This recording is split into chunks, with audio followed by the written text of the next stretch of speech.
What pulled me into this scene was the feeling of standing in the shade and looking up into the full sunlight.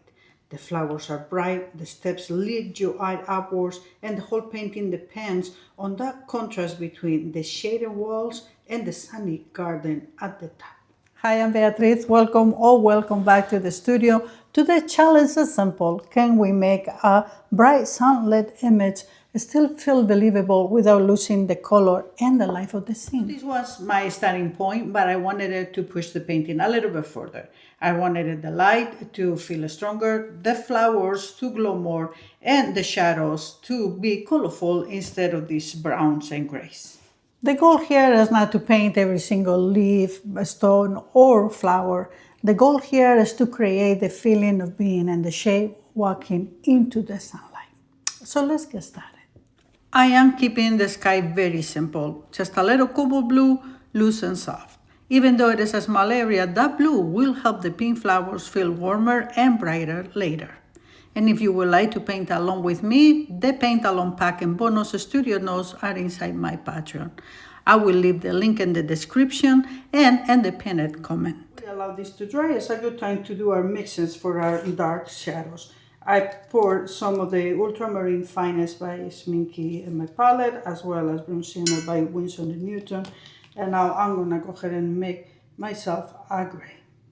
I'm gonna start with these big shadows. I want the edge of the shadow to be sharp, but I want most of my colors to blend in the paper. So I'm wetting this part of the paper, but I am not bringing the water all the way to the edge. I start dropping the colors. And I'm fully aware this is not the most exciting part of the painting. All right, so drop some of these. Let's bring some of the Bronziana over here. I bring my Permanent Rose by Winsor & Newton, again very diluted. And I am gonna drop some of that Permanent Rose close to the edge of the Bronziana. Good. Okay, I'm gonna bring some of these Permanent Rose here on the top as well. This part here at the bottom has more shadow, so now I come back with my grays, but these colors are there and they're gonna show up. So, okay, now bring yet a little bit more blue onto my mix, and I'm gonna start putting this distant building. I do not need to wet ahead of time. This is a small area. Just make sure that your sky was dry. The only thing we're aiming for is make sure that you don't have hard edges. That's it. But I do want this part being darker because we're gonna have this wall lighter. I lost the shine on this side of the paper, but my paper still is wet. So now it's a great time to come with a thicker paint, variation of those grays, and try to apply some of these little lines, because I am not gonna put every single texture of every single brick, but I will like to have a little something. The guys are eyes, all right? So I'm gonna, yes, I want to have this. Just wanna give the impression of the building, but again, it will be some greenery coming here, so have a lost edge. I can warm this a little bit by dropping some Bronziana here and there while this is wet, and if not, just come back with water and allow them to blend. Same colors that I use for these little lines. Now is a good time to put the impression of a window. I'm not putting, I almost dry a little too much, but I am not putting the whole thing. So since it dry a little too much, just tap with water. We move to this other wall over here. Same thing, we're building shadows, but we want vibrant shadows. We don't want just moody gray shadows. That's why I'm dropping these other colors. I'm gonna repeat, this part is darker, so come with the darker gray. Let them blend in the paper. I want it to be a little bit dark here as well. Bring it. I'm gonna drop some of the Permanent Rose. Oops, a little too diluted. Let's just drop some here, maybe some here as well. Since we were having Bronziana on the others, let's just bring some of them here too.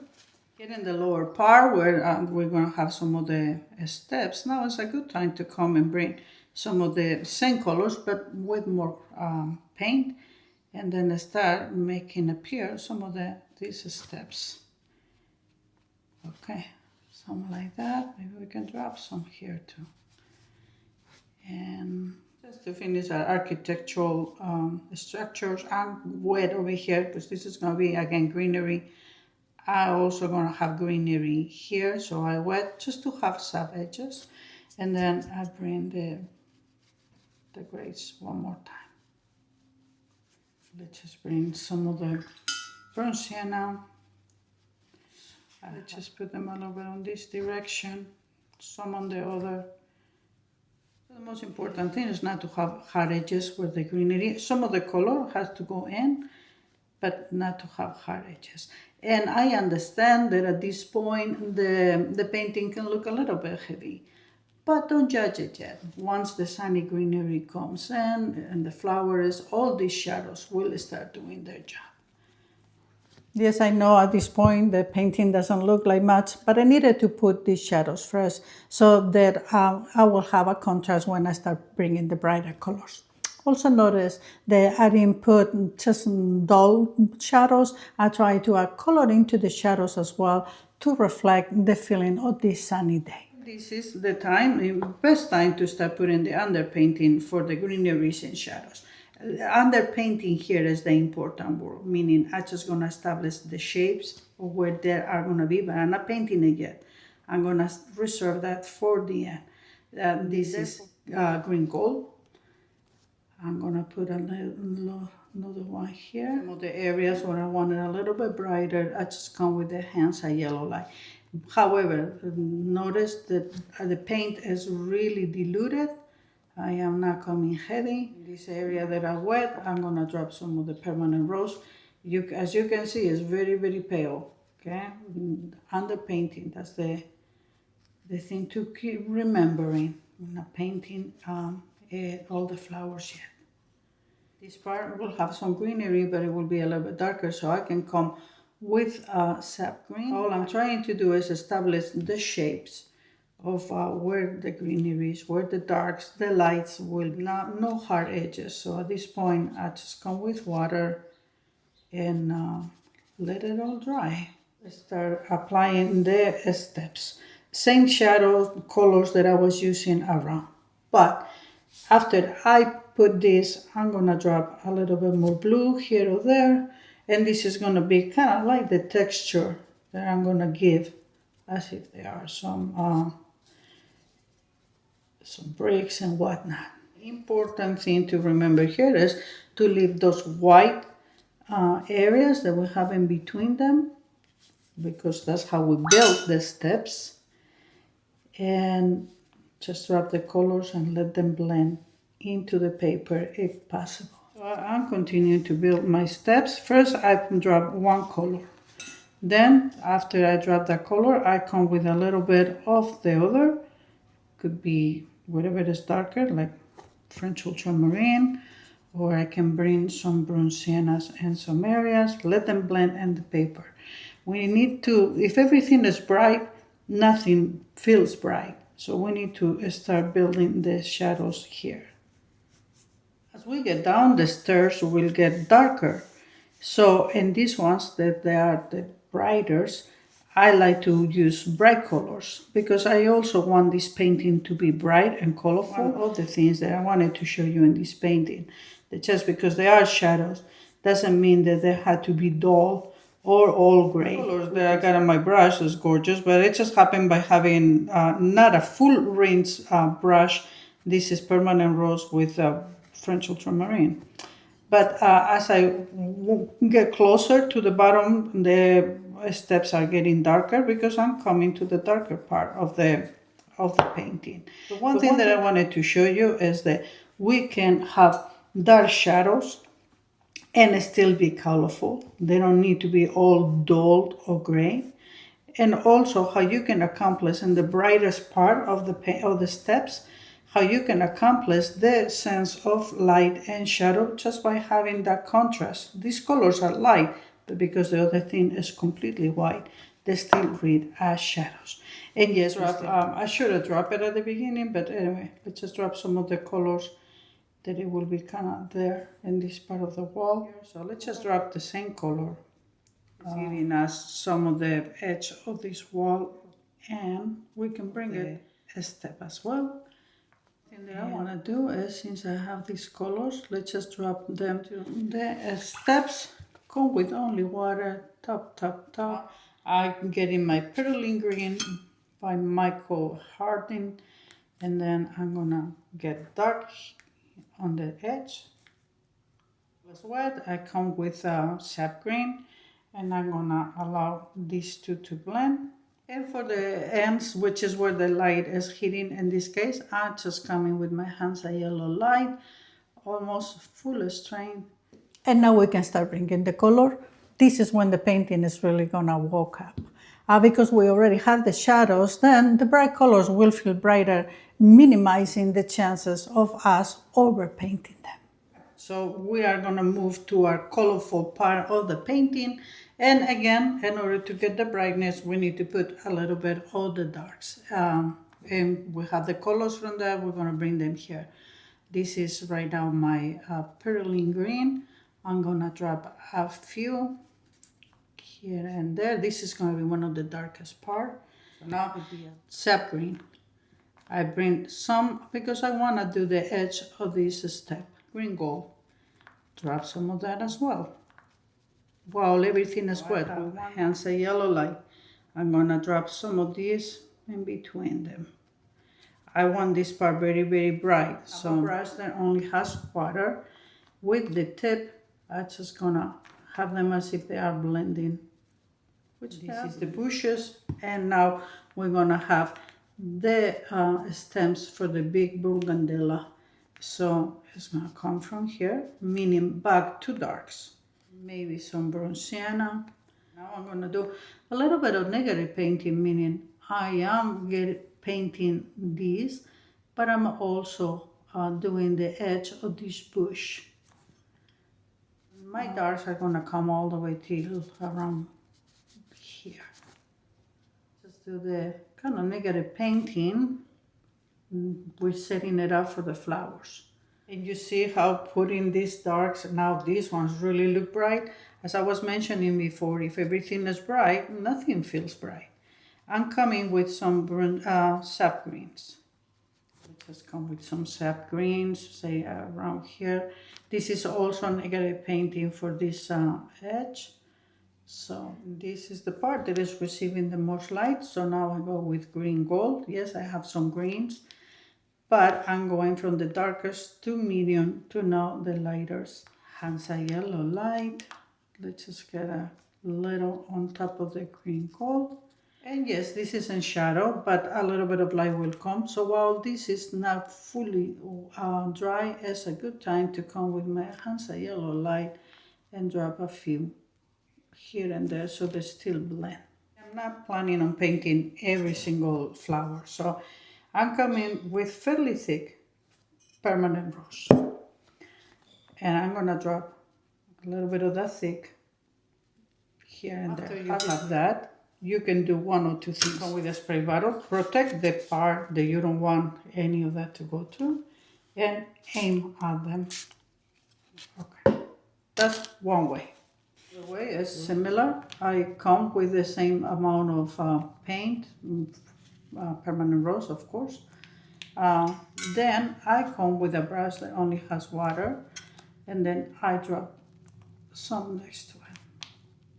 I don't need to do it in every single corner, meaning if I do it in this edge, don't go into all the edges. Touch with water,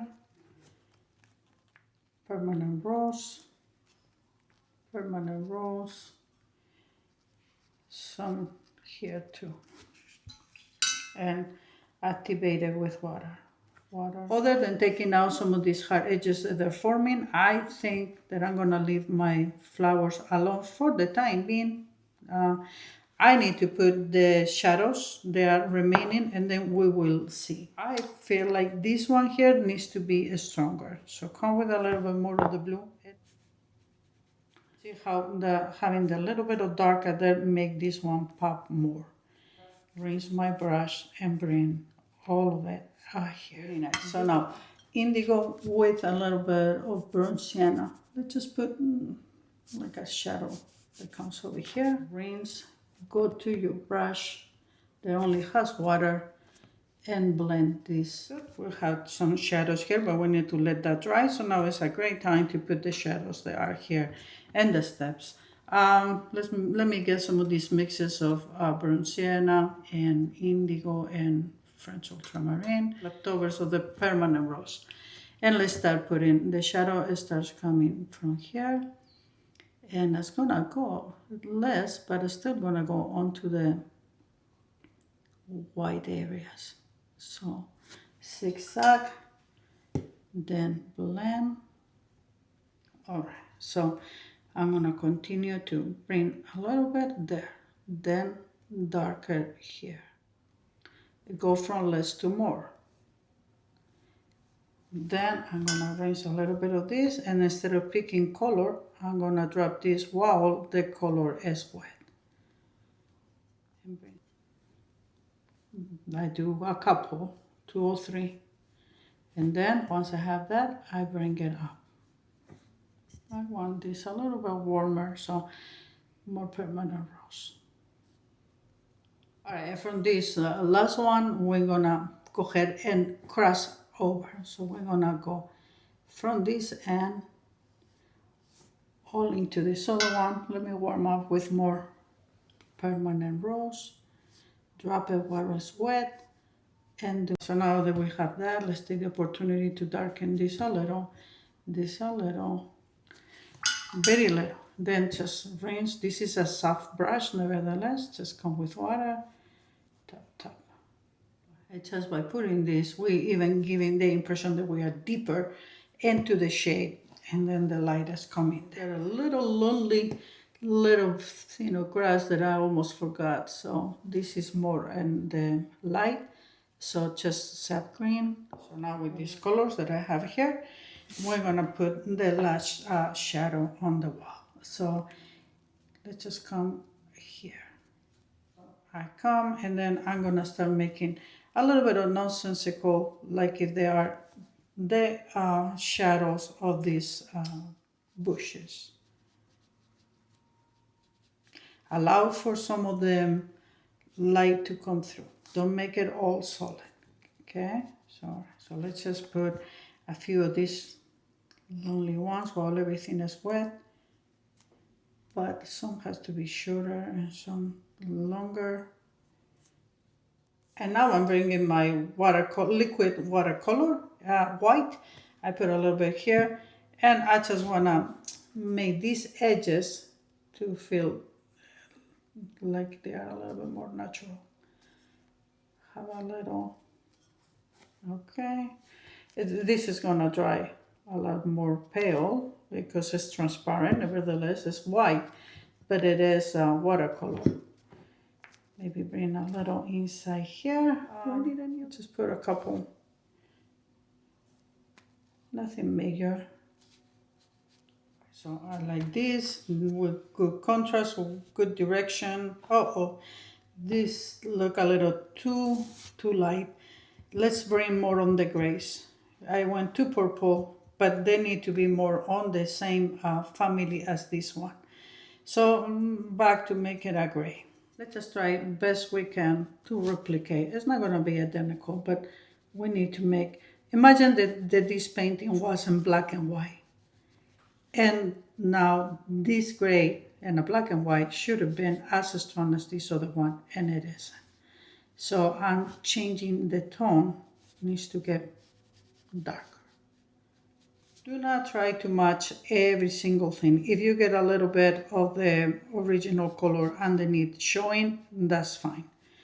It is better that if you try to overwork it by dropping and trying to match it identically. Okay, I'm gonna drop some of those grays here and in the top. A little bit will come here too. So now these shadows make a lot more sense. You can actually see them all before we could darken this a little. What I like about this painting is that it's all about color and contrast. Yes, the color of the flowers, but also the colors they are and the shades, and the contrast between the shade and light. How the eye guide us to the color through the light and shadows. If you would like the paint along pack from my Patreon, it's inside Open Studio. I will link that below. I hope that you learned something with me. I thank you for being here, and I will see you in the next one.